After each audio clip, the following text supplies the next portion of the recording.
All right, let's get into the agenda. And two powerhouse clubs who haven't achieved much in recent times. There was a bit of a flex about yesterday in consecutive games on a Sunday afternoon. Essendon and Carlton, not just for what it might build to in the now, but for how it might light the future. It's ultra impressive. This is another level. They've just been relentless. They're running rings around them. The jam wall has officially broken. And it's a pivotal win for the Bombers. Essendon take a big step towards finals football. But the day has belonged to Carlton. And it's pretty clear the Blues are back. Yeah, we can feel it and we want to make our fans proud, but I'm still more excited about what's to come rather than what we're actually doing at the moment.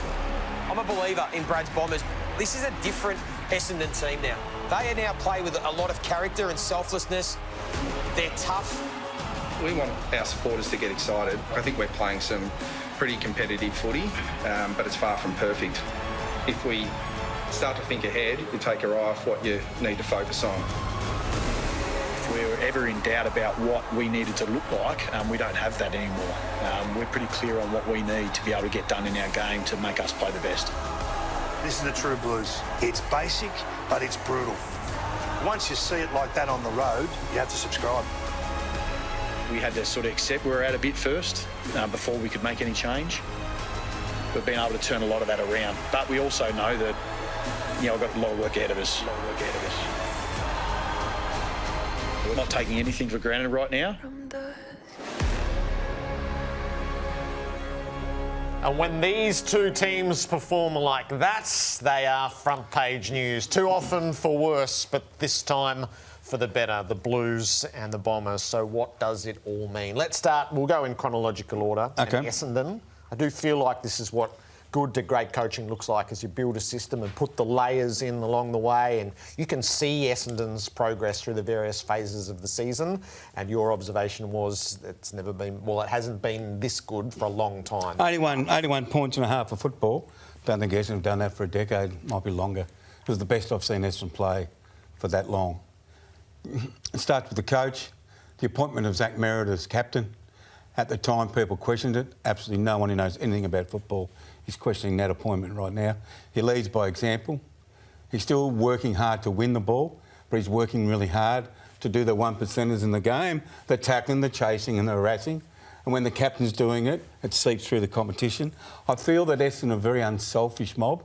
I thought for a lot of years Essendon would get the ball, run around in U-turns and circles and just dump it forward. They wanted the kick, I'll take care of it. Now, watching the game and bang, bang, bang, bang, and they're there to share. They're there. They know they're going to get it. It's not wasted running. And then after the game, oh, did you see that? Did you see that? It builds this camaraderie and it reinforces week after week. I heard the word relentless. They're relentless on offence, and we've known that for some time. I reckon they've been explosive on offence at times. They could surge, they could burst, but they didn't have much in behind it. They didn't have much. And the back six, you go to any football club and the back six will say that they are the football club. And at Essendon you got Laverde, who's their level of effort is extraordinary. Zirk Thatcher, Ridley hasn't hurt his knee, which is really, really, really good. Andrew McGrath's been one of the moves of the season. Dyson Heppel played really, really well yesterday, and Jake Kelly's been a pretty solid AFL player. They've got a good group back there, settled, and the rest of them are doing their roles as well. It's all about role playing. When you can get them all role playing, it's funny how things can fall into place. And then you've got the new group who are finding their places now. Nick Martin has been doing that. Ben Hobbs has been. We love Ben Hobbs, don't you? Yeah, I do. So Dreamtime and this game he is growing into his career, really promising. But that's what you need. That's what good clubs need.